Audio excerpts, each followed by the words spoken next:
ప్రేరణార్థం. ఈ ప్రేరణార్థక వాక్యానికి ప్రత్యయము ఏంటిదమ్మని చెప్పగానే ఇంచు అనబడేటువంటిది ప్రత్యయం. ఓకేనా?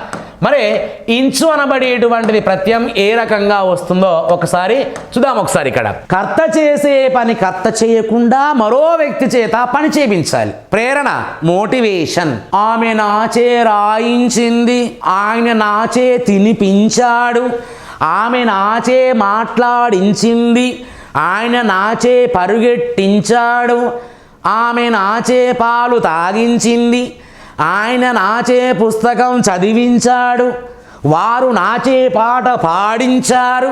ఇవన్నీ ఏంటి అక్కడ?